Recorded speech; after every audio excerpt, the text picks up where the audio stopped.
औज़ु बिल्लाहि मिनश्शैतानिर्रजीम बिस्मिल्लाहिर्रहमानिर्रहीम इन्नल्लाहा व मलाइकतहु युसल्लूना अलन नबी या अय्युहल्लज़ीना आमनू सल्लु अलैहि व सल्लिमू तस्लीमा अल्लाहुम्मा सल्लि व सल्लिम अला सय्यिदिना मुहम्मदिन व अला आलि सय्यिदिना मुहम्मदिन व बारिक व सल्लि व सल्लिम अलैहि। अल्लाहु अकबर। काबिल एहतराम हज़रत क़िबला पीर तरीक़त साहिबज़ादा मोहम्मद ताहिर साहिब, असातिज़ा किराम और आज की इस मुबारक मजलिस के बहुत ही मोहतरम शुरका, अल्लाह रब्बुल इज़्ज़त की तौफ़ीक़ से हम जो हमारी माना नशिस्त है दुरूद पाक की मजमू सलवात रसूल शरीफ की उसमें बैठे हैं और मजमू सलवात रसूल शरीफ के मारिफ बरक़ात फ़ियूज़ात उनको समझने और उनके साथ जुड़ने की कोशिश कर रहे हैं। बारगाह रब्बुल इज़्ज़त में दुआ है कि अल्लाह रब्बुल इज़्ज़त हमें इस कोशिश में शरह सदर अता फ़रमाए और हुस्न अमल अता फ़रमाए, तसलसल वाला और दवाम वाला इस्तिकामत वाला अमल अता फ़रमाए ताकि हम अल्लाह की बारगाह में उसके रसूल सल्लल्लाहु अलैहि वसल्लम की बारगाह में सुरखरू हो सकें। दुरूद पाक से शुरू करते हैं। औज़ु बिल्लाहि मिनश्शैतानिर्रजीम बिस्मिल्लाहिर्रहमानिर्रहीम अल्लाहुम्मा सल्लि व सल्लिम अला सय्यिदिना मुहम्मदिन व अला आलि सय्यिदिना मुहम्मदिनिल मअनी बिक़ौलिही तआला अज़्ज़ा व जल इज़हारन लिक़द्रिही व बयानन लिमर्तबतिही मुहम्मदुर रसूलुल्लाह वल्लज़ीना मअहु अशिद्दाउ अलल कुफ़्फ़ार रुहमाउ बैनहुम तराहुम रुक्कान सुज्जदन यब्तगूना फ़ज़लन मिनल्लाहि व रिज़वाना। है अल्लाह, दुरूद भेज, रहमतें भेज, बरकतें भेज हमारे आका हज़रत मोहम्मद सल्लल्लाहु अलैहि वसल्लम पर और हमारे आका हज़रत मोहम्मद सल्लल्लाहु अलैहि वसल्लम की आल पर, जिनको तूने उनके मर्तबे को ज़ाहिर करने के लिए, उनकी अज़मत को ज़ाहिर करने के लिए इस आया मुबारका का माना बनाया। किस आया मुबारका का? सूरह फतह की आया मुबारका आगे आप बयान फरमा रहे हैं मुहम्मद रसूलुल्लाह वल्लज़ीना मअहु अशिद्दाउ अलल कुफ़्फ़ार, पूरी आया मुबारका आगे लेके आए हैं। अब इस दुरूद पाक में आप ये इरशाद फरमा रहे हैं, हुज़ूर शोहर भी ये इरशाद फरमा रहे हैं कि अल्लाह रब्बुल इज़्ज़त ने इस आया मुबारका का माना हुज़ूर की ज़ात पाक को बनाया है। जैसे जैसे हम इस आया मुबारका को समझते हैं, पढ़ते हैं, तो उसके साथ साथ ही हमारे ऊपर दुरूद पाक का माना भी खुलता चला जाता है। आया मुबारका है मुहम्मद रसूलुल्लाह वल्लज़ीना मअहु, मोहम्मद अल्लाह के रसूल हैं, जो लोग आपके साथ हैं उनके ये औसाफ हैं। आगे उनके औसाफ बयान हो रहे हैं और औसाफ किन के बयान हो रहे हैं? मअहु, जो हुजूर के करीब हैं। यानी बताया जा रहा है कि हुजूर के सहाबा के अंदर ये औसाफ पैदा हो गए हुजूर की कुर्बत के बायस। जितने जितने हुजूर के करीब होते गए, जो जिस जहद से करीब होता गया उसके अंदर उसी जहद का कमाल जाहिर होना शुरू हो गया। और शुरू में दरूद पाक जो बयान किया, अब इस यानी अब देखें सूफिया की हिकमत कैसी है बात करने की। अब कुर्बत जो है या मय्यत जो है हुजूर रिसालत माब सल्लल्लाहु अलैहि वसल्लम की, उसकी एक जहद तो सहाबा के हवाले से है जो सूरह फतह की आयत मुबारका की रोशनी में बयान हो रही है, और एक जहद हमारे हवाले से है जो दुरूद पाक के हवाले से भी यहाँ आपने बयान सतूर बयान कर दी। हदीस पाक है कि क़यामत के दिन मेरे सबसे करीब वो होगा जो मुझ पर सबसे ज्यादा दरूद पढ़ने वाला होगा। यानी हुजूर पर दरूद पढ़ना हुजूर की मईयत को पाने के मुतरादिफ है। हम अब उस जमाने में तो नहीं है, 1400 साल गुजर गए, इतनी सदियों बाद हम दुनिया में आए। वो ज़माना तो हमें ज़ाहिरन नसीब नहीं हुआ, लेकिन हुजूर की शफ़क़त है कि आपने कुर्बत का और मईयत को पाने का दरवाज़ा और इम्कान खुला रखा, ये फरमा के जितना ज़्यादा कोई मुझ पर दरूद पड़ता जाएगा उतना ज़्यादा वो मेरे करीब होता जाएगा। और हाज़रीन गिरामी, ये जितनी कुर्बतें हैं और जितने कमालात हैं वो हुजूर की कुर्बत ही का नतीजा है। जो जितना हजूर के करीब हुआ उतना ही बाकमाल हुआ, जो जिस जहद से हजूर के करीब हुआ वो उस जहद से कमाल पे जा पहुंचा। एक सीरत पाक से ही आपके सामने मिसाल रखना चाहूँगा। एक बहुत बड़े सहाबी हैं हज़रत नाबगा जादी, बहुत बड़े शायर भी हैं। वो आप सल्लल्लाहु अलैहि वसल्लम की खिदमत में हाजिर हुए। जब इस्लाम लेके आए तो उन्होंने कहा, या रसूल अल्लाह, मैं आपके सामने एक कसीदा पढ़ना चाहता हूँ। उसे कसीदा राइया कहते हैं। आपने फरमाया बिस्मिल्लाह पढ़ो। उनने हज़रत नाबगा जादी ने कसीदा पढ़ा। तो वो जब कसीदा ख़त्म किया तो वो 120 अशार का कसीदा था। आपने फरमाया, अल्लाह तेरे मुंह को सलामत रखे, तेरे चेहरे को सलामत रखे, तेरे दांतों को सलामत रखे। उन्होंने 120 साल उम्र पाई और उनके सारे दांत सलामत थे। उनके जो अहवाल मिलते हैं तारीख़ की किताबों में, ज़माने की किताबों में आता है कि जब कोई दांत गिरता फौरन नया दांत उग जाता उसकी जगह, और जब वो दुनिया से गए उनके सारे दांत सलामत थे। अब इसके साथ एक और वाक़या है। ग़ज़वा उहद में कुफ़ार मक्का में से जिस शख्स ने आप सल्लल्लाहु अलैहि वसल्लम के दंदान मुबारक को शहीद किया था, कुछ पे तारीख बताती हैं, उसकी नस्ल में कोई बच्चा जो पैदा होता उसका वो दांत नहीं होता था। आप सल्लल्लाहु अलैहि वसल्लम के सारा दांत नहीं शहीद हुआ, दांत का एक हिस्सा गिरा। यानी जिस दांत को आप सल्लल्लाहु अलैहि वसल्लम के जिस दांत मुबारक को ग़ज़वा उहद में आप पर हमला करने वाले जिस काफिर ने जख्मी किया था, उसकी नस्लों से अल्लाह ने वो दांत ही उठा दिया। और जिन्होंने आपकी सना बयान की, जिनके दांतों की सलामती की आप सल्लल्लाहु अलैहि वसल्लम ने दुआ दी, कितनी उम्र हो गई उनके दांत वैसे के वैसे ही थे। मतलब ये है जो नेमतें हैं, रहमतें हैं, कमालात हैं, उनका होना हजूर की कुर्बत की वजह से है, हजूर की रजा की वजह से, और उनका ना होना हजूर की से दूरी की वजह से है, हजूर की नाराजी की वजह से। अब यहां पर हम देखते हैं ये जो इरशाद फरमा रहे हैं, वल्लज़ीना माअहू, जो लोग आपके करीब हैं वो कौन हैं? अशिद्दाउ अलल कुफ़ार। उनमें पहली बात यह है, एक तो मिन हैसुल कुल उनका वस्फ है कि हजूर की मय्यत में, हजूर की गुरबत में है। उसके बाद फरमाया अगली बात उनके अंदर क्या है, आगे फिर 4 औसाफ बयान हुए। मय्यत के बाद 4 औसाफ बयान हुए हैं। ये वो लोग हैं जो काफिरों पर सख्ती करने वाले, रुखमा बैनहुम, आपस में हमदर्दी करने वाले हैं, आपस में रहमदिली के साथ रहने वाले हैं। तराहुम रुक्कान सुज्जदन, आप उनको देखेंगे कि वो सरापा रुकू व सुजूद रहते हैं, अल्लाह की बारगाह में इबादत करने वाले हैं। यब्तगून फदला मिनल्लाहि व रिदवाना, और उनके इन सारे औसाफ का, इन सारे कमालात का, इन सारी इबादतों का, कुफार पे सख्ती का, आपस में हमदर्दी का, एक दूसरे के साथ उसने सलूक का मकसद क्या होता है? वो अल्लाह का फजल चाहते हैं और अल्लाह की रजा चाहते हैं। ये पूरा कैरेक्टर बयान कर दिया। अब आप देखें हाज़िन गिरामी कि ये जो कैरेक्टर है सहाबा कराम का पूरा उसवा इसके अंदर आ जाता है, पूरा उसवा।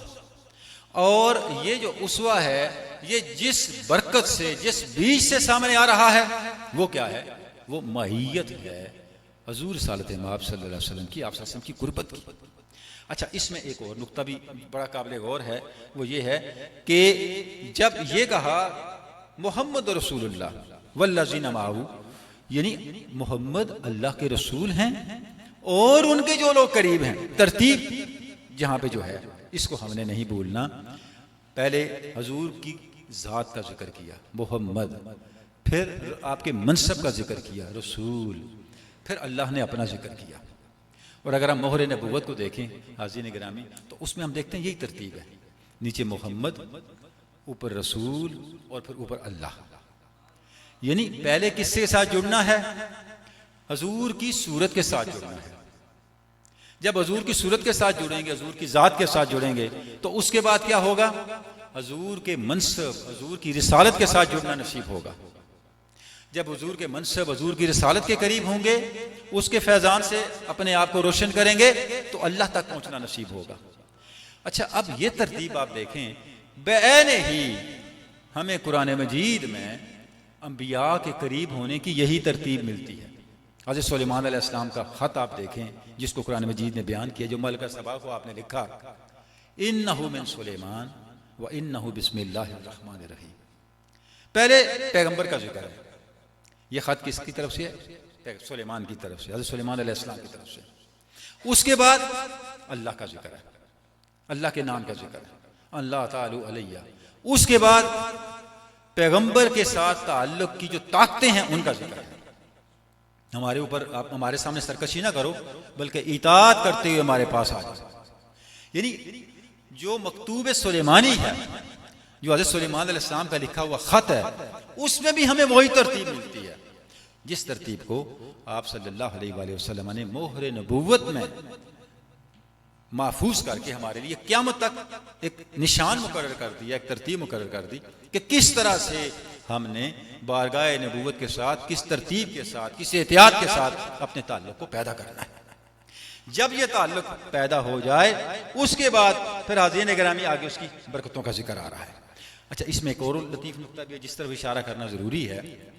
सहाबा कराम को अल्लाह रब्बुल इज़्ज़त ने आपकी सोबत की बरकत से अनगिनत कमालात अता किए, लेकिन इन कमालात के होते हुए हर सहाबी किसी न किसी कमाल में गैर मामूली अज़मतों का हामिल है। यानी जिस तरह एक तखस्सुस हो जाता है, यानी आप किसी भी सहाबी का जिक्र करें तो सबसे पहले वो कमाल उनका हमारे ज़हन में आएगा। आप हज़रत अबू हुरैरा का जिक्र करते हैं, हज़रत अनस का जिक्र करते हैं, सैयदना अली मुर्तज़ा का जिक्र करते हैं, किसी भी सहाबी का, खालिद बिन वलीद का जिक्र करते हैं, उनकी शख्सियात जो हैं वो हुजूर की बारगाह से फैज़ याफ्ता है। उनके कमालात का अहाता नहीं किया जा सकता, लेकिन जब उनकी पूरी शख्सियत को आप सामने लेके आते हैं, अपने ज़हन में लेके आते हैं, उनके बेशुमार औसाफ में से कोई ना कोई ऐसा वस्फ है जो गैर मामूली तौर पर सामने आता है। अगर इस आयत मुबारका को देखें तो इसमें इन औसाफ को सामने रखें तो आप देखेंगे कि अल्लाह रब्बुल इज़्ज़त ने इसमें खिलाफत रास्ता की पूरी तरतीब बयान कर दी है। मोहम्मद रसूलुल्लाह वल्लज़ीना माअहू, सबसे पहले किनका जिक्र है? जो हुजूर के सबसे करीब, हर वक्त हुजूर की मैयत में सैयदना अबू बकर सिद्दीक हैं। अशद्दाउ अलल कुफ़ार, काफिरों पे सख्त हैं, इतने सख्त कि शैतान भी उनको देखे तो रास्ता छोड़ दे। हज़रत उमर फारूक हैं। रुखमाउ बैनहुम, हमदर्द, सरापा हमदर्दी, सरापा दर्द सोज, और उम्मत के लिए सरापा रहमत ही रहमत। हज़रत उस्मान आप देखें, सारे बलवाई, सारे जो फितना फसाद करने वाले लोग हैं आपके घर का उन्होंने अता किया हुआ है। सैयदना अली मुर्तज़ा और अजल अकाबिर साहबा इजाज़त मांग रहे हैं इनसे लड़ने की, तो आप फरमाते हैं कि अपने गुलाम, जब उनके गुलाम आपके पास आए कि हज़रत हमें इजाज़त दें कि ये जो लोग आपके हमला करना चाहते हैं, मैं इनको मारें, इनको सजा दें, इनको भगाएं यहाँ से, आपने फरमाया आज जो शख्स मेरी तरफ से इनके साथ, इन हमलावरों के साथ न लड़ा, वो मेरी तरफ से आज़ाद है। तो सब ऐसा कोई कर सकता है? और जिसने मेरी वजह से इनका खून बहाया उसका मेरे साथ कोई ताल्लुक नहीं। यही रहमत की इंतहा है। वजह फरमाते हैं मैं नहीं चाहता कि मदीना तो रसूल मेरी वजह से खून आलूद, हत्ता कि आपकी जान ले ली उन्होंने। रहमत की इंतहा है। सैयदना उस्मान है। उसके बाद तराम रुकान सुजदन, इबादत, ज़ुहद, विलायत की इंतहा सैयदना अली मुर्तज़ा है, उनका तज़किरा है। यानी आप देखें पूरी खिलाफत रास्ता जो है इस आयत मुबारका के अंदर बयान हो रही है। चारों के चारों मजमा सलावत रसूल शरीफ के अंदर ही एक चैप्टर है, एक पारा है जिसका उन्वान है फ़ी मौजिज़ातिही व ख़वारिक़ातिही, आप सल्लल्लाहु की मौजिज़ात का बयान है। और एक और चैप्टर है फ़ी इल्मिही व इल्मि ग़ैबिही, आप सल्लल्लाहु के इल्म गैब का बयान है। इनमें आप एक हदीस पाक लेके आए हैं। हदीस पाक ये है, हुज़ूर सल्लल्लाहु अलैहि वसल्लम ने सैयदना अली मुर्तज़ा को फरमाया, अली तुम उस वक़्त तक दुनिया से नहीं जाओगे जब तक तुम मुसलमानों के अमीर न बन जाओ। अच्छा अब सोचें आप, अगर सैयदना अली मुर्तज़ा पहले अमीर होते, उनकी ज़िंदगी में वो बकर भी चले जाते, उमर भी चले जाते, उस्मान भी चले जाते, तो ये तरतीब कैसे एस्टेब्लिश होती? यानी अल्लाह रब्बुल इज़्ज़त ने किस तरह से एहतमाम फरमाया। जो आप सल्लल्लाहु का कार नबुव्वत था, जिस माशरे को आप कायम फरमा के गए थे, उस माशरे को मुस्तहकम करने के लिए किस तरह से सहाबा कराम ने अपना किरदार अदा करना था, वो सारे का सारा एक तरतीब के साथ आपको इस आयत मुबारका में भी नज़र आता है। और उसका इज़हार फिर हमें तारीख़ के अंदर भी नज़र आता है कि जिस ज़माने में जिस सहाबी मोहतरम की ज़रूरत थी वही मनसब पे आए, उन्होंने अपना किरदार अदा किया, उन्होंने रियासत को इस्टेब्लिश किया। अब देखिए सैयदना अबू बकर सिद्दीक पहले हैं, तो आपने रियासत की एतकादी बुनियादों को मुस्तहकम किया। एतकादी बुनियादें, जब खत्म नबूवत के खिलाफ इतने खड़े हुए, ज़कात न देने का मसला खड़ा हुआ, इस्लाम के बुनियादी शायर के हवाले से लोगों के अंदर एक तज़ल्ज़ुल पैदा हुआ, तो आपने फरमाया नहीं, इस पे मैंने स्टैंड लेना है। हत्ता कि ऐसा वक्त भी आया कि जब लोगों ने ज़कात देने से इनकार करने की कोशिश की, तो आपने फरमाया अगर किसी के पास एक रस्सी भी रह गई ना, तो उसके लिए मैं उसके साथ जिहाद करूँगा। हज़रत उमर फारूक जैसी हस्ती, जब आप सैयदना अबू बकर सिद्दीक के पास आए और अर्ज़ करने लगे कि ऐ अमीरुल मोमिनीन, इब्तदाई ज़माना है रियासत का, आप इतने ज़्यादा जंगें ना फैलाएं। जितने लोग ख़त्म नबूवत के वाले से झूठे नबी खड़े हो गए और लोगों ने बगावतें शुरू कर दी, आस्ता आस्ता हम इनको देखेंगे, ऐसा ना हो कि हमारे लिए कोई मसला बन जाए। तो हज़रत अबू बकर सिद्दीक ने फरमाया अगर मुझे अकेला भी इनके खिलाफ लड़ना पड़ेगा मैं लड़ूंगा, चाहे मुझे दरिंदे ही उठा के क्यों न ले जाए। ज़ाहिर है जब अमीरुल मोमिनीन का फैसला आ गया तो साहबा को लड़ना पड़ा, और जब सब चल पड़े पीछे, उन फितनों का कलाकमा हो गया, तो हज़रत उमर ने फरमाया आज हमें समझ आई है, अब हमें शारा सदर हुए कि अबू बकर का फैसला बिल्कुल दुरुस्त था। यानी क्या शान थी।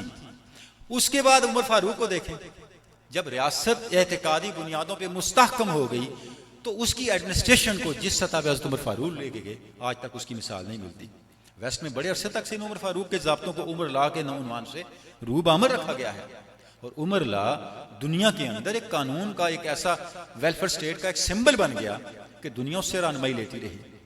और जो हमारे अपने लोग नहीं, गैरों ने भी जो इस्लाम की तारीख लिखी, उसमें कितने लोगों ने इसको पॉइंट आउट किया कि उमर के होने से इस्लामी रियासत कितनी मुस्तहकम हुई।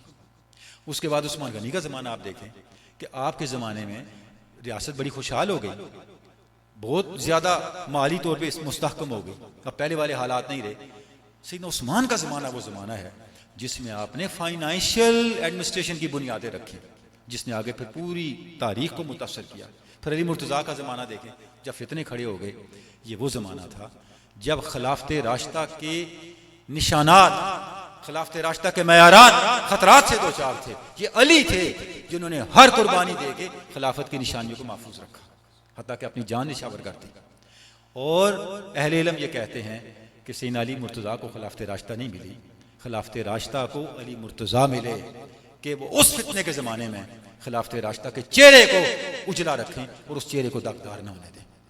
तो जिस जिस ज़माने में जो शख्सियत आई, अर्ज़ करने का मकसद यह बड़ा मैंने इजमालन आपके सामने एक नक्शा रखा कि ये अल्लाह की हिकमत थी। जिस ज़माने में जो शख्सियत आई, उन्होंने जो किरदार अदा किया वो मशीयत इलाही के तहत, वो इस्लामी रियासत के लिए उस वक़्त वही ज़रूरी था।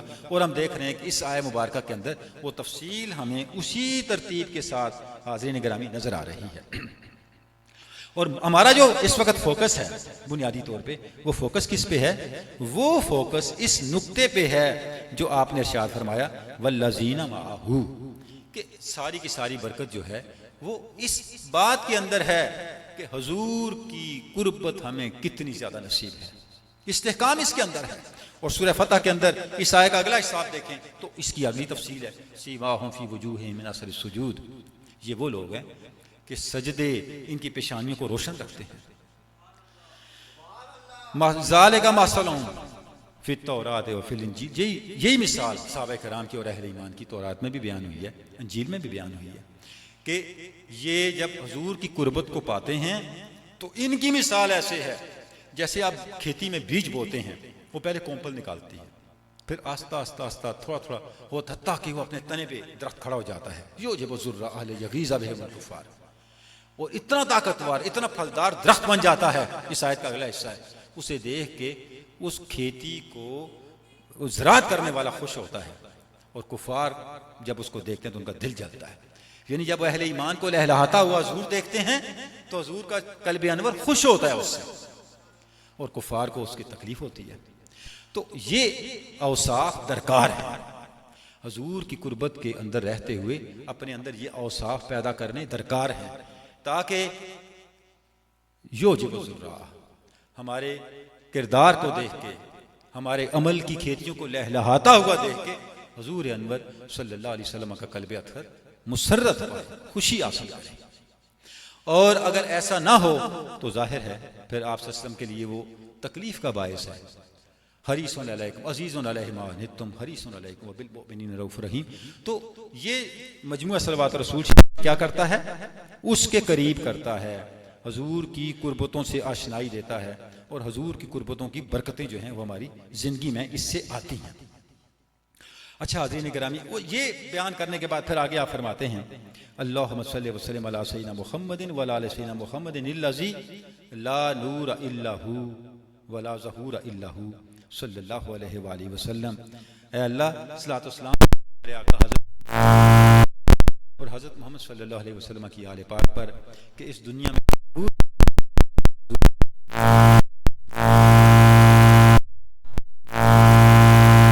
अल्लाह रब्बुल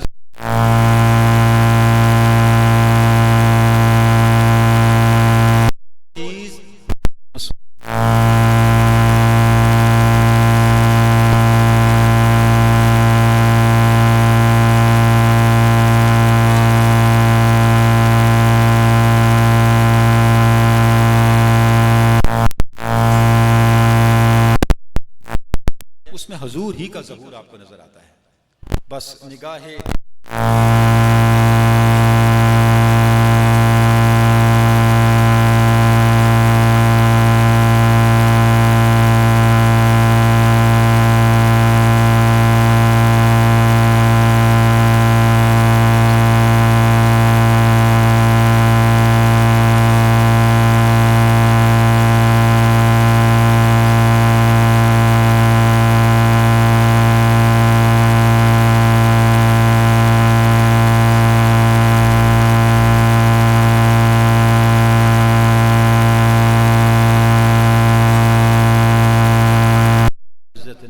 हर खैर को आपके नूर से पैदा किया।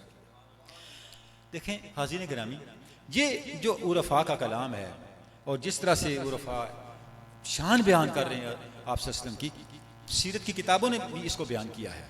यानी अगर आप सीरत की उम्महातुल कुतुब देखें, वहाँ पर ये आप सल्लल्लाहु अलैहि वसल्लम के नूर का बयान और कायनात की तख्लीक के हवाले से आप सल्लल्लाहु अलैहि वसल्लम के नूर का बयान हमें मिलता है। इसका तज़किरा कुतुब अहादीस में मिलता है, बड़े बड़े उलमा ने इस पर लिखा है।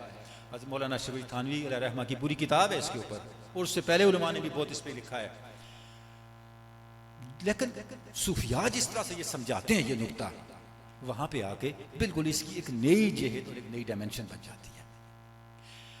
हुजूर छोरवी जब ये फरमा रहे हैं कि अल्लाह रब्बुल इज़्ज़त ने कायनात की हर चीज़ को और अपनी मखलूक को और खैर को आपके नूर से पैदा किया, मतलब क्या है? एक और जगह आपने लिखा है कि आप सल्लल्लाहु अलैहि वसल्लम वो अलिफ हैं जो कायनात की हर चीज़ में जारी और सारी है।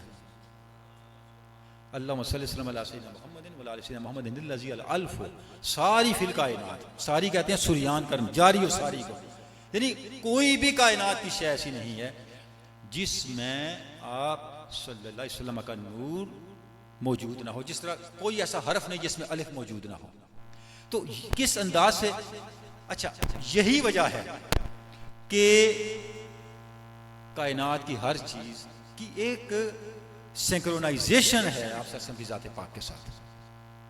कुछ हदीस में हमें मिलता है कि सहाबा कराम और उम्महातुल मोमिनीन देखा करती थी कि कोई ऐसा वक्फा नहीं गुजरता जिसमें कोई ना कोई मौजज़ा आपसे जाहिर ना हो रहा हो।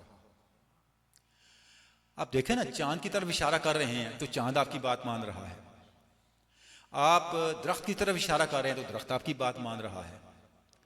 जात ले दावत अहलशार साजिदा, यानी कि दरख्त को कुछ कहें तो वो चलता हुआ चला आए, जानवर आपके पास आए तो इंसानों की तरह आपसे हम कलाम हो जाएं। गुज़श्ता अंबिया को हम देखते हैं कि उनको मौजज़े तकाज़े के तहत, ज़रूरत के तहत, हालात के तहत, वक्त के तहत मिलते हैं, और आप सल्लल्लाहु की जिंदगी ही पूरी की पूरी मौजज़ा। यानी कायनात का कोई ऐसा पहलू, कोई ऐसा गोशा, कोई ऐसा जर्रा नहीं है जिसकी तरफ आप मुतवज्जे हो जाएं और वहां कोई ना कोई मौजज़ा सामने ना आने लगे।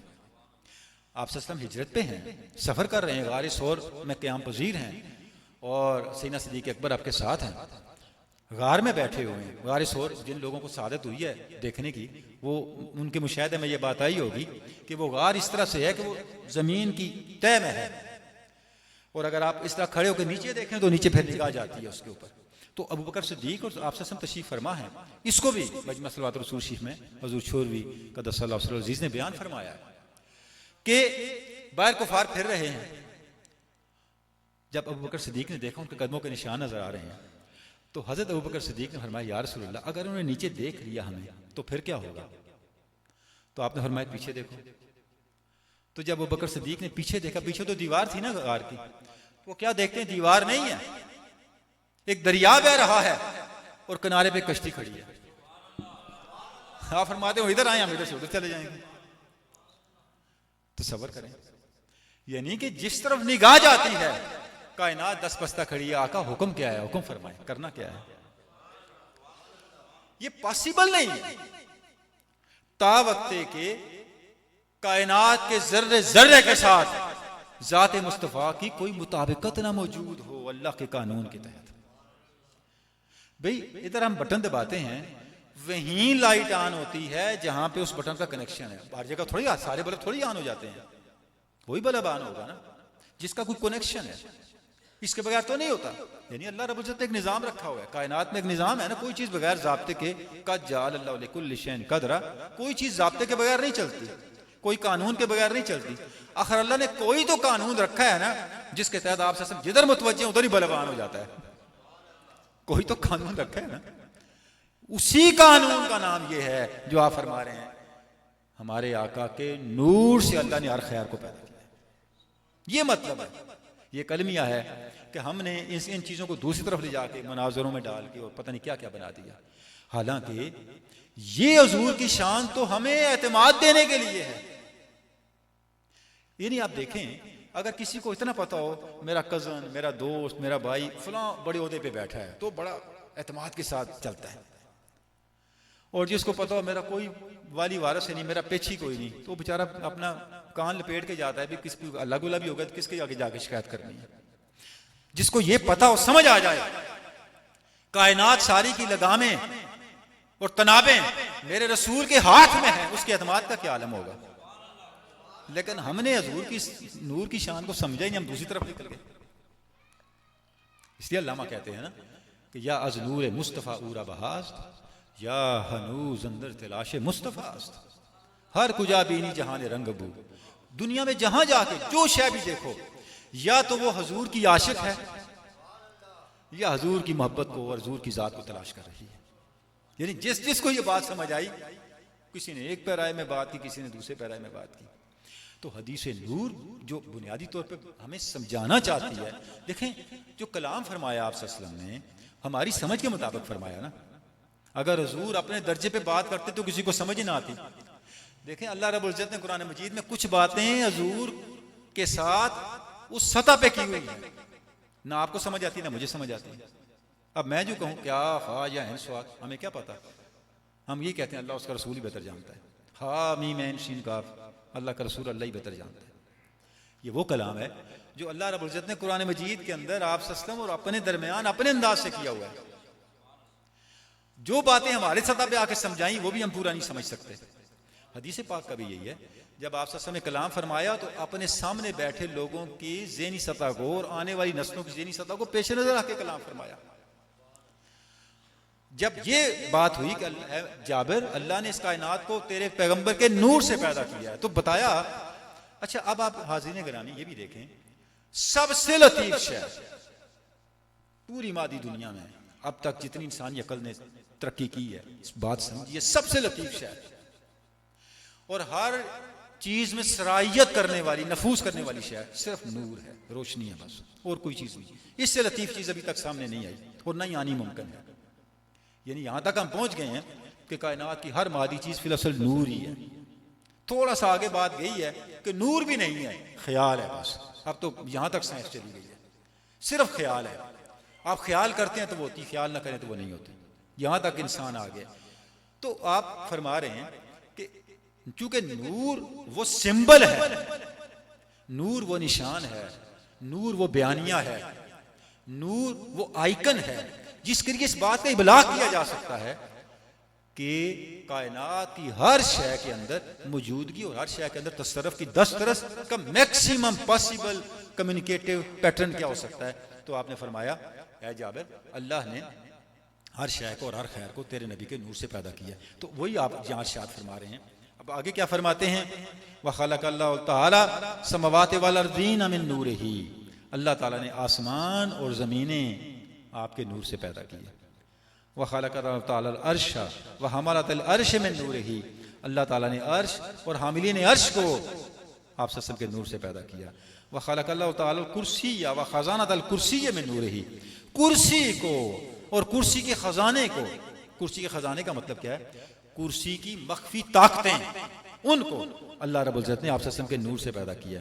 व खलक़ल्लाहु तआला कलम वल लौह मिन नूरिही, अब देखें अल्लाह ताला ने लौह और कलम को हुजूर के नूर से पैदा किया। अल्लामा यहाँ याद आ गए, लौह भी तू कलम भी तू, तेरा वजूद अल किताब, गुम्बद आबगीना रंग तेरे मुहीत में हबाब है मेरे आका। लौह भी आप हैं, कलम भी आप हैं और अल किताब भी आप हैं।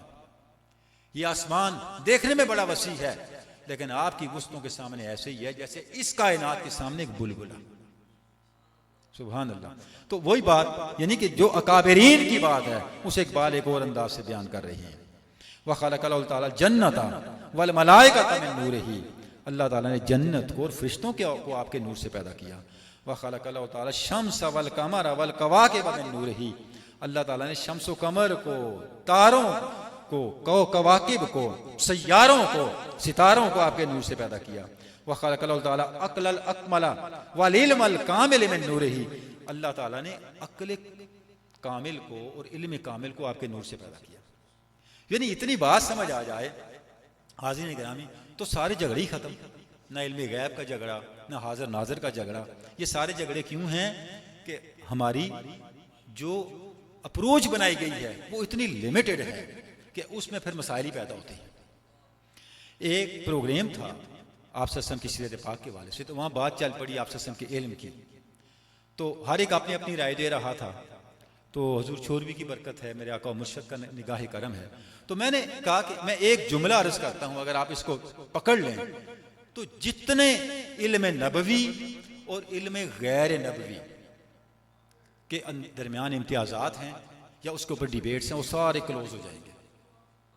वो क्या है, मैंने अर्ज किया मुकम्मल इल्म सिर्फ अल्लाह के पास है, अल्लाह से नीचे। चूंकि ये जुमला आ गया आपका कि अल्लाह रब्बुल इज्जत ने इल्म कामिल को हुजूर के नूर से पैदा किया, तो इस जेल में मैंने कहा ये बात भी अर्ज कर दूं कि मुकम्मल इल्म सिर्फ अल्लाह के पास है। ज़ाहिर अल्लाह के इल्म के साथ तो किसी का कोई तकाबुल है ही नहीं। मखलूक में से हर एक को अल्लाह ने इल्म अता किया है। हुजूर को भी अल्लाह ने इल्म अता किया, अंबिया को भी, सुलहा को भी, आमतुन्नास को भी। फर्क क्या है, इल्म भी है और ला इल्मी भी है। हर शख्स के अंदर अल्लाह के बाद नीचे इल्म भी है और ला इल्मी भी है। हमारे इल्म में, मखलूक के इल्म में और रसूलुल्लाह सल्लल्लाहु अलैहि वसल्लम के इल्म में फ़र्क ये है, हमारी ला इल्मी हमारे इल्म पर गालिब है और हुजूर का इल्म हुजूर की ला इल्मी पे गालिब है। इतनी सी बात है बस। अब हमारी ला इल्मी इल्म पे गालिब है, इसका क्या मतलब है, हम जितना भी इल्म हासिल कर लें वो हमारी ला इल्मी से ज़्यादा नहीं हो सकता। मसला मैं आपके सामने बैठा हूँ, आपका मेरे बारे में कुछ इल्म है, ये साहब लाहौर से आते हैं, फलां दिन आते हैं, ये बात होती है, इतना बस, इतना, इससे ज़्यादा कोई पता नहीं।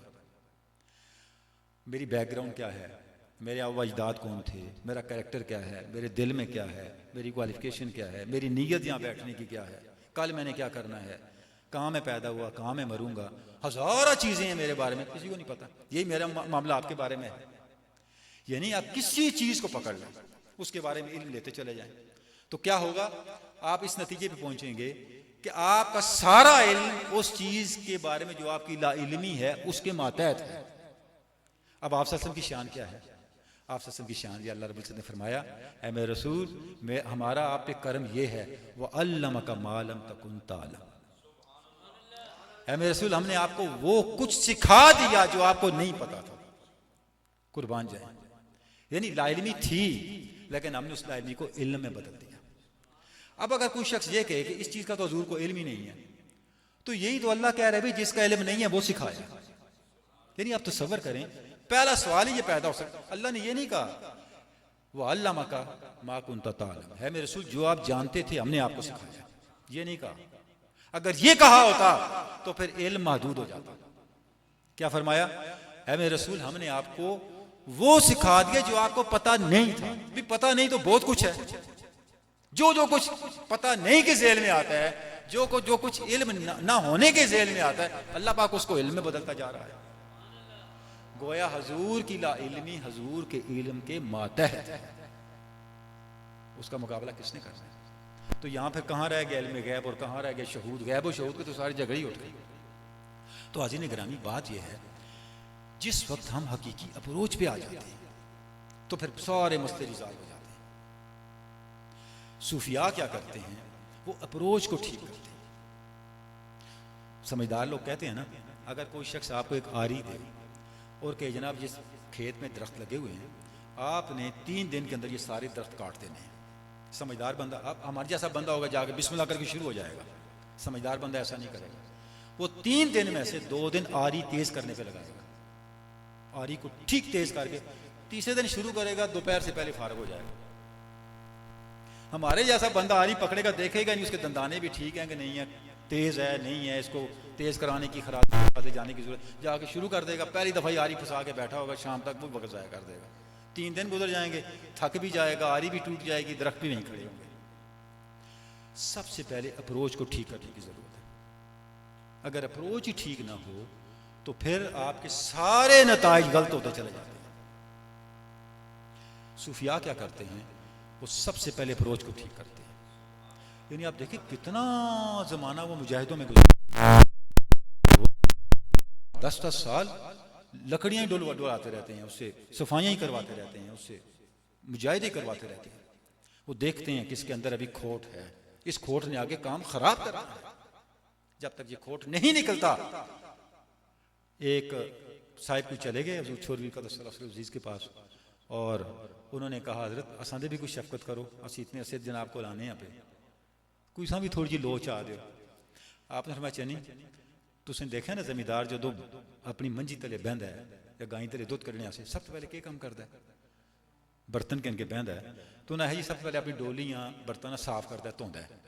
फरमाया बस यही काम है, मैं इतना अरसा गुजर गया तुसां दे भांडा ही पिया धोंदा कुछ साफ होवे तो विच दुध पावां। साढ़े तरफ पाबंदी कोई बुखल कोई नहीं, लेकिन मसला है कि गंदे भांडे च नूर पाया नहीं जा सकता। सूफिया क्या करते हैं, सबसे पहले हमारे जाविया निगाह को ठीक करते हैं। मारूफ कौल है सूफिया का, वह आपने मजमा शीफ में इसको बयान किया है, वजूद का ज़म्बुन ला ज़म्बुन जुकासो बेशाया, सबसे बड़ा गुनाह तू खुद है, इससे बड़े किसी गुनाह का तस्वर नहीं हो सकता। मेरे और अल्लाह के दरमियान मेरे अलावा कोई रुकावट नहीं है। अल्लाह और बंदे के दरमियान बंदे के अपने होने के अलावा कोई रुकावट नहीं। देखें, अगर हम अल्लाह तक चलना चाहते हैं, पहुंचना चाहते हैं, किसने हमारे हाथों पकड़े हुए हैं? किसने पकड़ा हुआ है? भाई मेरी ख्वाहिश नफ्स ने पकड़ा हुआ है, और तो किसी ने नहीं पकड़ा हुआ। तो सूफिया क्या करते हैं, सबसे पहले अप्रोच को ठीक करते हैं। जब अप्रोच ठीक हो जाए फिर एक नुक्ता ही काफी है। फिर जब आपकी अप्रोच दुरुस्त है, आप नुक्ते से लकीर बना सकते हैं, लकीर से तस्वीर बना सकते हैं, तस्वीर से तकदीर बना सकते हैं। सारा सफर तय हो जाता है नुक्ते से। और अगर अप्रोच ही गलत हो, वही चीज लिखी होगी, युदिल्लु बिही कसीरन व यहदी बिही कसीरन, अल्लाह का कलाम भी लिखा हो, बंदा कहीं और पहुंच जाता है। तो ये जो बात आपने फरमाई कि है मेरे अल्लाह उन पे दरूद भेज जिनके नूर से तूने अक्ल अकमल और इल्म कामल को बनाया। व खलक़ल्लाहु तआला हिल्म वल इस्मता मिन नूरिही, और अल्लाह ताला ने हिल्म और इस्मत को यानी तहम्मुल को, बर्दाश्त को हुजूर के नूर से बनाया, पाक दामनी को हुजूर के नूर से बनाया। हाज़िरीन गिरामी, जो आमाल सालिहा हैं ये अंबिया की शख्सियात के अनवार हैं। अंबिया की शख्सियात फूल की तरह है और उसकी खुशबू को अमल सालेह कहते हैं।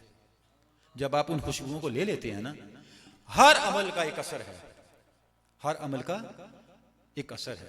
आपसे मैं शाद फरमाया, जो लहसुन खा ले हमारे पास ना आए, मना नहीं किया, फरमाया अगर तुम लहसुन खा लो फल या तजिल ना, हमसे दर फासला रख के बैठो कि बू हम तक ना पहुंचे। अब तसव्वुर करें क्या शान है बयान की। ये हदीस जरा ज़हन में रखी, अब इसके साथ कुरान शरीफ की आयत ज़हन में रखें। अल्लाह रब्बुल इज्जत ने इरशाद फरमाया, तुम में से कौन है ये पसंद करता है कि वो मुर्दा गोश्त खाए? कोई खाता है मुर्दा? बड़ा लजीज खाना सामने रखा हुआ हो, खाने बड़ा मजा आ रहा हो, अचानक कोई कहता है ये ख्याल करना गधे का गोश्त है, उधर ही क्या शुरू हो जाएगी, उधर ही क्या कुत्ते का गोश्त है, गधे का गोश्त है, खाया हुआ खाना बाहर निकल आएगा। कुरान मजीद ने ये मिसाल नहीं दी। इससे एक कदम आगे, कौन है जो तुम्हें ये पसंद करता है कि मुर्दा भाई का गोश्त खाए? कुछ सोच सकता है? मुर्दा भाई का, यानी किसी जानवर का नाम भी नहीं लिया, इंतहा है। और मेरा ख्याल है कि इंसानी अकल इससे ज्यादा किसी मुर्दा गोश्त के बदतर मुर्दा गोश्त का तस्वर नहीं कर सकता, अपनी जात ही बाकी रह जाती है। फरमाया गीबत इस तरह है। वो रसूल जो ये फरमा रहे हैं अगर लहसन खाया फलिया तजिलना, गीबत करके जाए तो उनके बारे में क्या फरमाएंगे, जरा खुद सोचें। क्यों हम कहते हैं अखलाकियात सिर्फ सोबत नबवी से जिंदा होगी? हमें यह पता चल जाए कि किन अमाल से हम हजूर के करीब हो सकते हैं और उस कुर्बत को हम कैसे महफूज रख सकते हैं। यकीन करें एक एक करके सारी चीजें छूट जाएं। एक साहबी आपके पास आए तो जब देखा इस्लाम तो बड़ा मुश्किल काम है, ए भी करो, ए भी करो, ए भी करो। उन्होंने कहा यार हमने काम नहीं होंगे, एक बात बता दें। फरमाया बस झूठ नहीं बोलना। वो गए जनाब, शराब का टाइम आया, दोस्तों में बैठे, महफिल सजी, जैसे जाम सामने आया, याद है भी झूठ नहीं बोलना। हजूर पूछेंगे क्या जवाब दूंगा, बड़ी शर्मिंदगी होगी, सारे साहबा बैठे होंगे, मजलिस लगी होगी, मैं जाऊंगा हजूर हाँ जी शराब पी कि नहीं पी, मैं कहूँगा हजूर पी, क्या शर्म, दफा करो। बदकारी का वक्त आया, फिर याद आ गया, हजूर पूछेंगे क्या जवाब दूंगा। और जितने बुरे अमाल की आदतें थी, कुछ दिन के बाद हाजिरी हुई, आप सबसे पूछा हाँ जी क्या हाल है, अर्ज की यार सारे काम ही छूट गए, सब कुछ चला गया। इस क्योंकि हजूर मौजूद थे, अब हमारी आंखों के सामने नहीं है। क्या करना है, इस तस्वर को पकड़ना है कि अगर हजूर सामने होने तो इस हमारे अमल पे हजूर क्या कहेंगे। अखलाकियात खुद ही सीधी हो जाएगी, सारा मामला ही सीधा हो जाएगा। बंदा ठीक हो गया, ये वाला बंदा। देखें दो रियासतें हैं, एक रियासत है कश्मीर और उधर से खैबर से लेकर कराची तक, एक रियासत है सर से लेकर पांव तक। ये रियासत ठीक होगी तो ये रियासत ठीक होगी। एक प्रोफेसर साहब काम कर रहे थे, रिसर्च तहकीकी काम कर रहे थे, बच्चा उनका बार बार आकर उन्हें तंग कर रहा है। जैसे बच्चों की आदत तो ये कागज उधर फेंको उधर। उन्होंने देखा बच्चे से जान कैसे छुड़ाऊं, डांट भी नहीं सकते, बड़ा लाडला बेटा है, छोटा बच्चा। उन्होंने देखा कोई वो चीज नहीं, नक्शा नजर आया, फाड़ फूड़ के दिया, जाओ बेटा से जोड़ के लाओ। 5 मिनट नहीं गुजरे, बच्चा पूरा नक्शा जोड़ के एलो बजो। उन्होंने कहा मैं क्या प्रोफेसर हूँ, ये तो मुझसे बड़ा अफलातून है, ये कैसे जोड़ के लिया, मैं भी कम से कम 1.5-2 घंटे लगा था। बेटा तुमने किस तरह जोड़ लिया? बच्चे ने कहा पूजा ने इसकी बैक साइड पे बंदे की तस्वीर बनी हुई थी, मैंने बंदे की तस्वीर ठीक की, दुनिया का नक्शा सीधा हो गया। तो हाज़िरीन गिरामी, ये जो तसव्वुर है कि हम आप सल्लल्लाहु की मौजूदगी को कितना मुस्तहज़र रखते हैं, उससे क्या होगा, ये चीजें सारी हमारे अंदर आती जाएंगी। क्योंकि आप फरमा रहे हैं ऐ अल्लाह तूने पैदा किया हिल्म को, पाकदानी को आपके नूर से, और उसके बाद व खलक़ल्लाहु तआला तौफीक अब खैर रफीक मिन नूरिही, उस तौफीक को जो अच्छे दोस्त अच्छे अमल तक पहुंचाए वो भी आपके नूर से अल्लाह ने पैदा की। तौफीक नाज़रीन गिरामी कहते हैं मवाफ़िक़त को, यानी आप किसी चीज के साथ आपका मिजाज मवाफिक हो जाए, इसे तौफीक कहते हैं। जिस तरह हम स्क्रू डाल के कसते हैं ना, अगर स्क्रू छोटा हो या बड़ा हो तो फिर आप उसके अंदर टाइट नहीं कर सकते, और स्क्रू उसी का हो जिसके अंदर स्क्रू लगाना है तो स्क्रू भी टाइट हो जाएगा, और जो मशीन है, जो आपका इक्विपमेंट है, इंस्ट्रूमेंट है, वो भी सेहतमंद ठीक हो जाएगा। इसको तौफीक कहते हैं कि एक गरारी दूसरी गरारी में इस तरह फिट आ जाए और उसके अंदर कोई रुकावट पैदा ना हो। टाइम पूरा।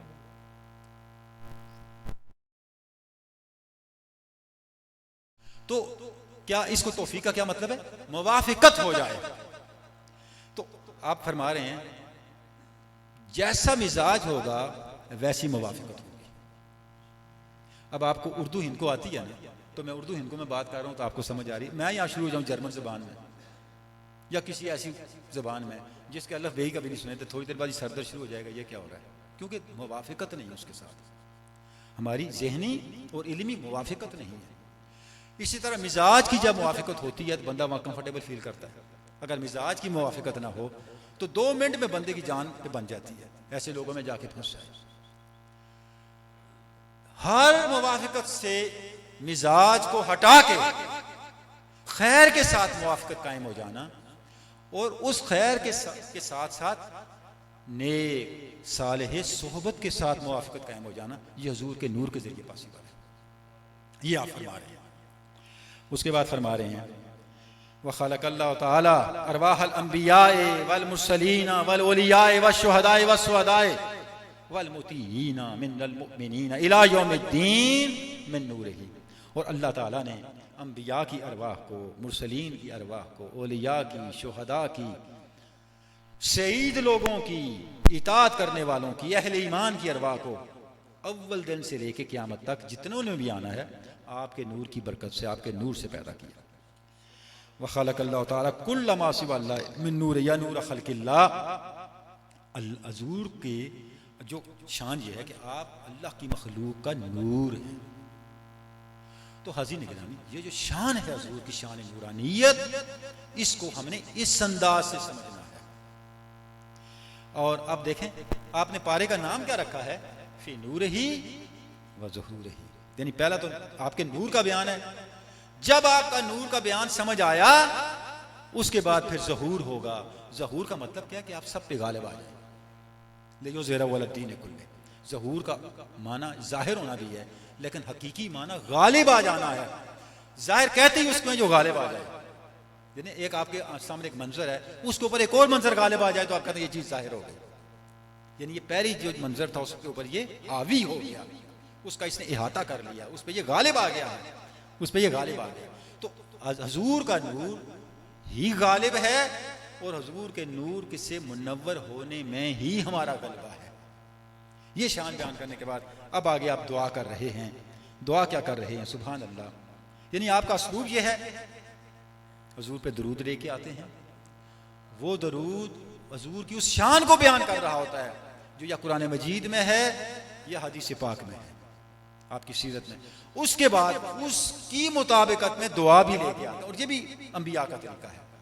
देखें, सैयदा मरियम की जब देखा हज़रत ज़करिया अलैहिस्सलाम ने कि बेमौसम फल पड़े हुए हैं, अल्लाह की शान देखी ना, हुनालिका दा ज़करिया, वहीं खड़े खड़े उन्होंने अल्लाह की बारगाह में दस्ते दुआ बुलंद कर दी है अल्लाह तू इस पे कादर है तो मुझे भी देने पे कादर है। अगर तू मरियम को बेमौसम फल देने पे कादर है तो मुझे बेवक्त और बेउम्र औलाद देने पे कादर है, और हो के रहा। तो आप देखें, नबवी तरीका हजूर छोरवी क़द्दसल्लाहु सिर्रहु अज़ीज़ ने यहाँ भी उसी को इख्तियार किया। जिस तरह का दरूद उस तरह की आगे दुआ फरमाते हैं, अल्लाहुम्मा अनविर ज़ाहिरी व बातिनी बेनूर मुहम्मद, है अल्लाह मेरे ज़ाहिर और बातिन को हजूर के नूर से मुनव्वर कर दे। वह हक़्क़ बातिनी व ज़ाहिरी, है अल्लाह मेरे बातिन और ज़ाहिर में से बातिल को निकाल दे, हक़ को साबित कर दे, हक़ को साबित कर दे। बे हक़ाइक़ की हकीकत मोहम्मद सल्लल्लाहु अलैहि वसल्लम, हकीकत मोहम्मदी के हक़ाइक़ के ज़रिए से। कितनी बड़ी बात है हाज़रीन गिरामी। जो हकीकत मोहम्मदी है ये सूफिया की चंद एक कलीदी इस्लाहात में से एक इस्तिलाह है, जिसके जो हुजूर की शान को बयान करती है और इस पूरी कायनात के निज़ाम को, कायनात की तख्लीक को, कायनात के पैटर्न को और अदम से वजूद में कायनात के ज़हूर पजीर होने के सिलसिलों को बयान करती है। बड़ी जामे इस्तिलाह है।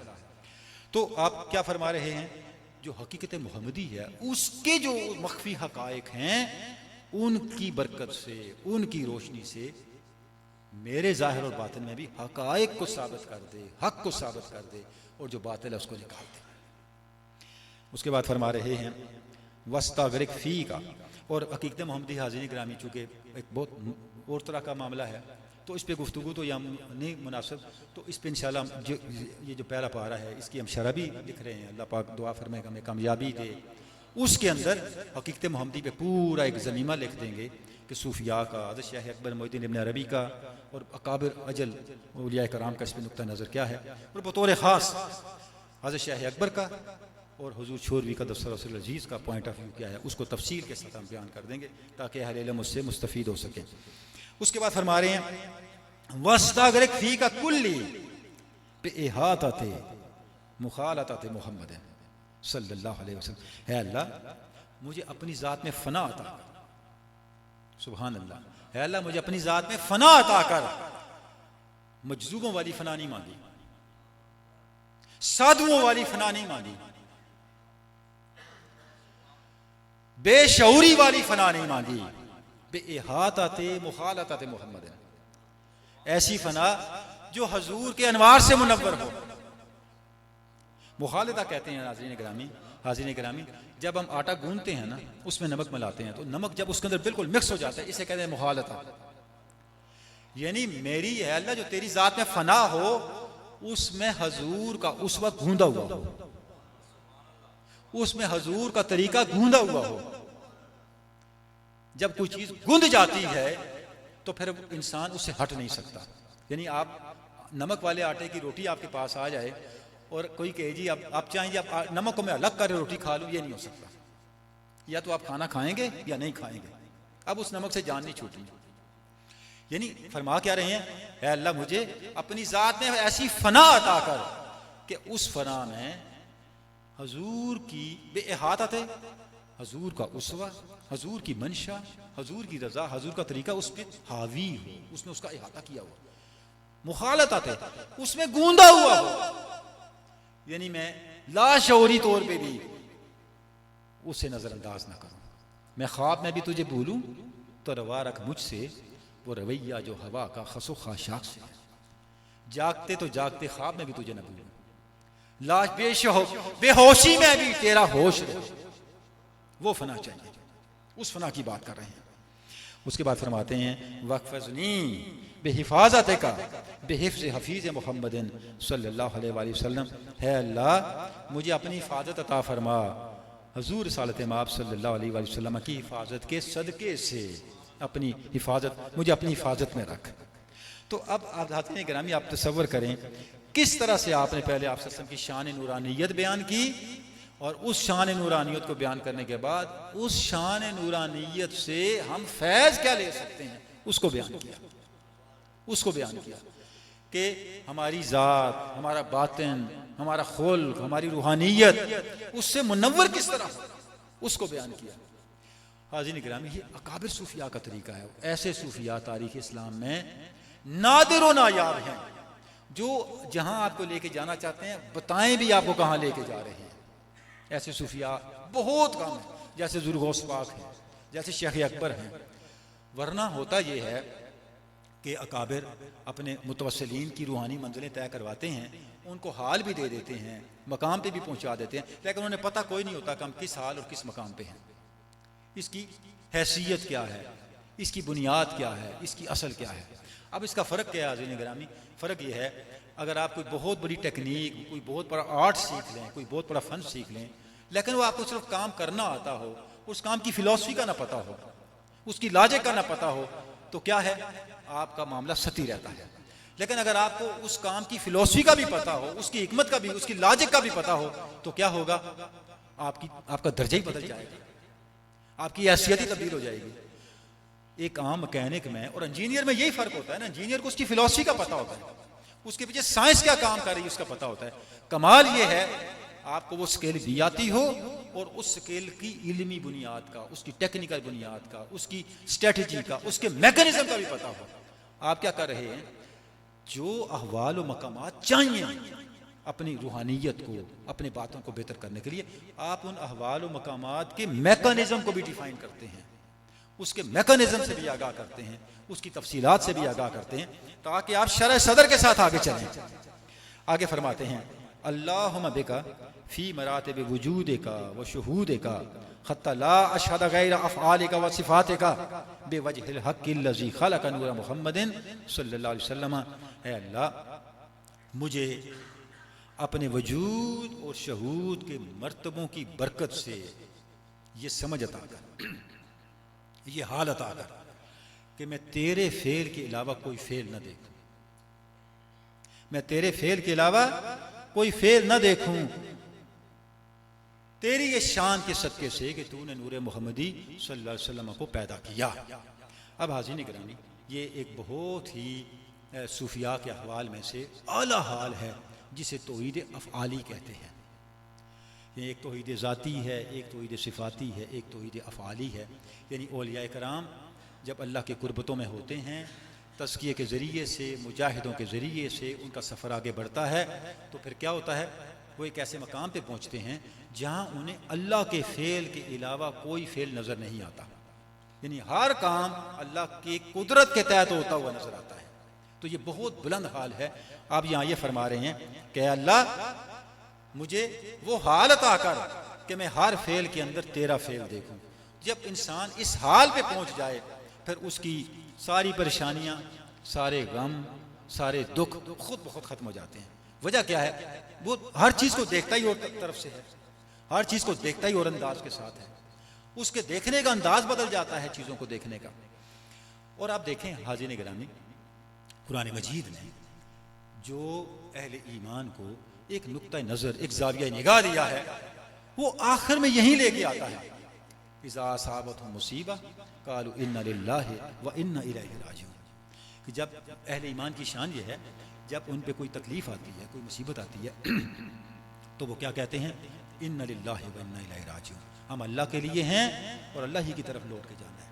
यानी जो हो रहा है अल्लाह के हुक्म से हो रहा है। हमें भी अल्लाह ने पैदा किया, लौट के भी उसकी बारगाह में जाना है, तो परेशानी किस बात की? अब ये जब हम तो जुबान से कहते हैं ना, लेकिन जब इस बात की समझ आ जाए और इस बात की हकीकत इंसान पे खुल जाए तो फिर क्या होता है? कुरान मजीद कहता है उलाइका अलैहिम सलवातु मिर रब्बिहिम व रहमा। ये वो लोग हैं जिन पर अल्लाह की तरफ से रहमतें ही रहमतें हैं। व उलाइका हुमुल मुहतदून, ये वो लोग हैं जो हिदायत याफ्ता हैं, जिनको हिदायत मिल गई है। तो अब इस हाल की, यानी इन्ना लिल्लाहि व इन्ना इलैहि राजिऊन के हाल की दुआ हुजूर छोरवी यहाँ कर रहे हैं। है अल्लाह, मैं अपनी ज़िंदगी में जिस भी मरहले पे हूँ, जिस भी मामले में हूँ, मैं उस काम में तेरी फेल को देखूँ, तेरी कुदरत को देखूँ। अच्छा हाज़िन गिरामी, चंद एक वो मुख्तसर सी बातें करके फिर इसको क्लोज करते हैं इंशाअल्लाह। वक्त भी काफ़ी हो गया है। मैं माज़रत चाहता हूँ चूँकि आजकल मौसम की वजह से गले में ज़रा खराश है, तो आपको ज़हमत हो तो मैं पेश की माज़रत का हूँ। अब उसके बाद आप फरमा रहे हैं अल्लाहुम्मा यस्सिर लना इल्म तौहीद वल इरफान, ऐ अल्लाह हमारे लिए तौहीद का और मार्फत का इल्म आसान कर दे। यानी आप देखें बतदरीज किस तरफ जा रहे हैं। हुजूर के नूर की मार्फत के बाद और अपने अहवाल की दुरुस्ती के बाद फिर फरमा रहे हैं अल्लाह हम पे तौहीद का और इरफान का इल्म आसान कर दे। अल्लाह मफ्ताह लना कुनूज़ अल खफ़ी ला इलाहा इल्लल्लाह, है अल्लाह मेरे ऊपर हमारे लिए ला इलाहा इल्लल्लाह के ख़जाने खोल दे, जो खफ़ी ख़जाने हैं, जो मख्फी ख़जाने हैं। अल्लाह माफिद अलैया मवाहिब ला इलाहा इल्लल्लाह, है अल्लाह हम पर ला इलाहा इल्लल्लाह की बरक़ात जो हैं, जो नेमतें हैं, उनका फैज़ान नाज़िल फरमा। अल्लाहुम्मा अगनिनी बिफ़द्ल ला इलाहा इल्लल्लाह, है अल्लाह हमें ला इलाहा इल्लल्लाह के फजल से गनी कर दे। पूरी दुआ ला इलाहा इल्लल्लाह की बरक़ात की दुआ है। और ये इतना बड़ा कलमा है हाज़िन गिरामी कि आप सल्लल्लाहु अलैहि वसल्लम ने एक मौके पे सहाबा इकराम को फरमाया अगर कोई ला इलाहा इल्लल्लाह पढ़ ले तो उस पर जन्नत वाजिब हो गई। यानी अल्लाह की तौहीद का इकरार इतना बड़ा अमल है कि इसके बराबर किसी अमल को करार ही नहीं दिया जा सकता। और इतना बड़ा अमल है कि हर खैर की बुनियाद यह है। अब ला इलाहा इल्लल्लाह कहते हैं तो दार इस्लाम खुलता है, यानी दार इस्लाम में एंट्री का दरवाजा इससे खुलता है कि हम ला इलाहा इल्लल्लाह कहते हैं। पूरे अंबिया का सिलसिला अल्लाह ने इसलिए कायम किया कि जो भी सूरत ला इलाहा इल्लल्लाह को मसा करने की पैदा हुई, अल्लाह ने उसको दुरुस्त करने के लिए नया पैगंबर भेज दिया, ताकि हुजूर रिसालत माब सल्लल्लाहु अलैहि वसल्लम तशरीफ लाए और इस तरह से ला इलाहा इल्लल्लाह की वजाहत फरमा दी, उसे एस्टेब्लिश कर दिया। फरमाया अब क़यामत तक मुझे इसका कोई खौफ नहीं कि मेरी उम्मत शिरक में मुब्तला हो जाएगी। खत्म नबूवत इसी का नाम है ना, कि तौहीद को आपने एस्टेब्लिश कर दिया, कायम कर दिया, तो हमेशा के लिए अब जरूरत नहीं रही किसी नए नबी की आने की। खत्म नबूवत अल्लाह रब्बुल इज्जत ने ऐलान कर दिया। तो ला इलाहा इल्लल्लाह वो कलमा है जो पूरे के पूरे दीन को अपने दामन में समेट लेता है, कंडेंस कर लेता है। यानी अगर आप पूरे दीन को माइक्रोफाई कर, उसकी माइक्रो कापी बना दें तो वो क्या होगा? ला इलाहा इल्लल्लाह मुहम्मद रसूलुल्लाह। इसके अंदर आ जाएगा। तो उसकी बरक़ात का जिक्र आप फरमा रहे हैं कि है अल्लाह मेरे ऊपर ये ला इलाहा की बरकत, ये ला इलाहा इल्लल्लाह की बरकत नाजिल फरमा। अल्लाह आइज़नी बिइज़्ज़ि ला इलाहा इल्लल्लाह, है अल्लाह मुझे ला इलाहा इल्लल्लाह की इज्जत से मुअज़्ज़िज़ बना। अल्लाह ज़य्यनी बिज़ीनत ला इलाहा इल्लल्लाह, है अल्लाह मुझे ला इलाहा इल्लल्लाह की जीनत से मुज़य्यन कर दे, मुझे हसीन कर दे ला इलाहा इल्लल्लाह की जीनत से।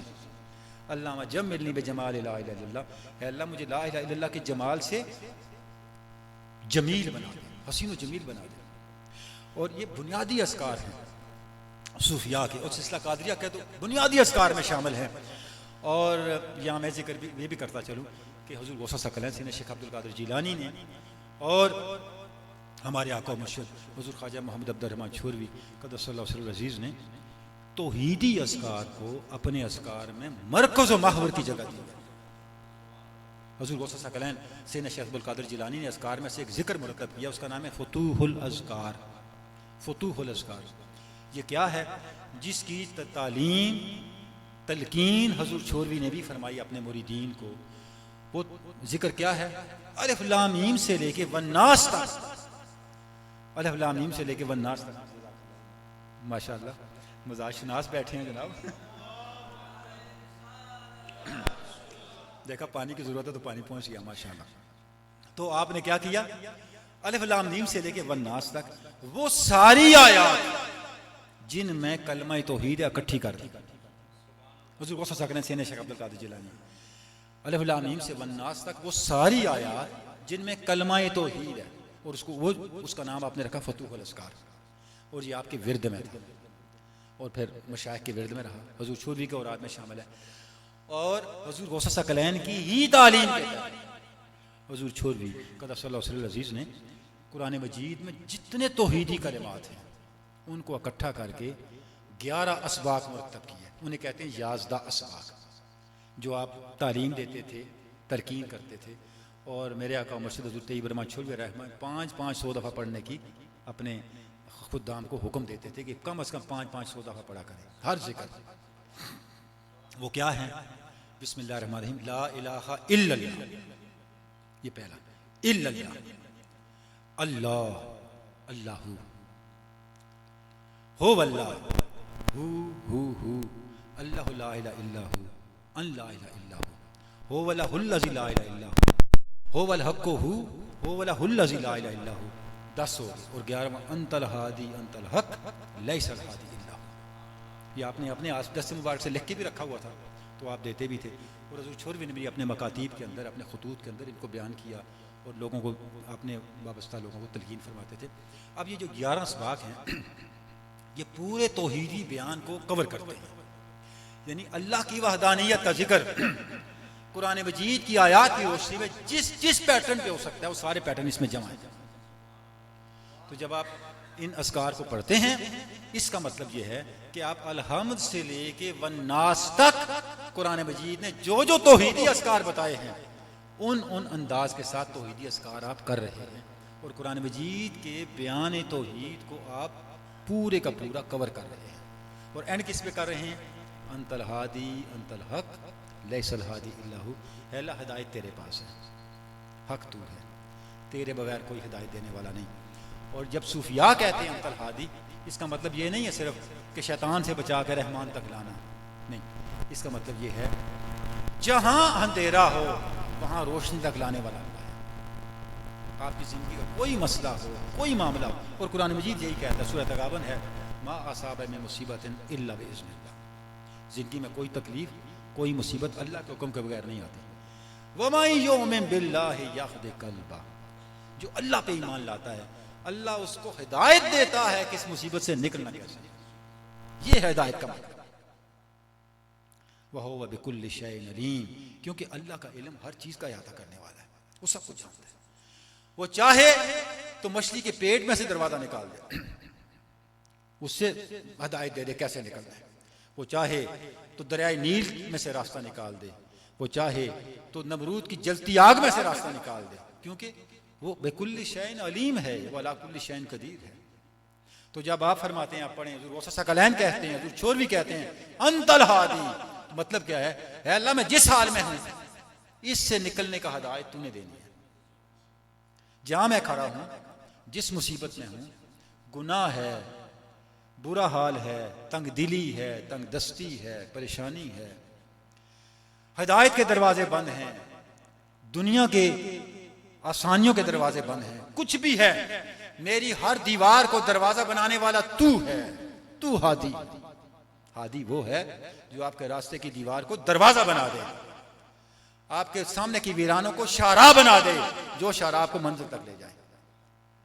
लैसल हादी इल्लहु। तो ये तौहीद सूफिया तो भाई ये तौहीद सिखाते हैं, ऐसी तौहीद जो दस्तगीरी करने वाली हो, जो उठा के मंजिल पे ले जाने वाली हो, उस तौहीद की बात करते हैं। क़िबला सब्ज़ार साहब तशरीफ़ फरमा है। अब हम कहाँ तक करें, अब वक्त ज़्यादा तो नहीं हो रहा,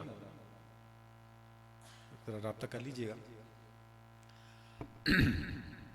अच्छा, उसके बाद अल्लाहुम्मा कम्मिलनी बेकमाल ला इलाहा इल्लल्लाह, है ला मुझे ला इलाहा इल्लल्लाह के कमाल से कामिल कर दे। अल्लाहुम्मा कव्विनी बेकुव्वत ला इलाहा इल्लल्लाह, है अल्लाह मुझे ला इलाहा इल्लल्लाह की कुव्वत से ताकत दे दे। अल्लाहुम्मा अय्यिदनी बेरूह ला इलाहा इल्लल्लाह, है अल्लाह मुझे ला इलाहा इल्लल्लाह की रूह से ताईद अता कर। कुरान शरीफ में है, अल्लाह रब्बुल इज्जत ने इरशाद फरमाया, अहले ईमान वो हैं वो अय्यदनाहु बिरूहिल कुदस, हम रूह कुद्स से उनकी ताईद करते हैं। अब आप क्या फरमा रहे हैं, जो ला इलाहा इल्लल्लाह की रूह है अल्लाह उससे मेरे हाथों को मजबूत कर, मेरे बाजू को मजबूत कर, मेरी ताईद पैदा कर, उससे मेरी ताईद पैदा कर। अल्लाह मसखली रूहानियत ला इलाहा इल्लल्लाह, है अल्लाह मेरी ला इलाहा इल्लल्लाह की रूहानियत को मुसख्खर कर दे।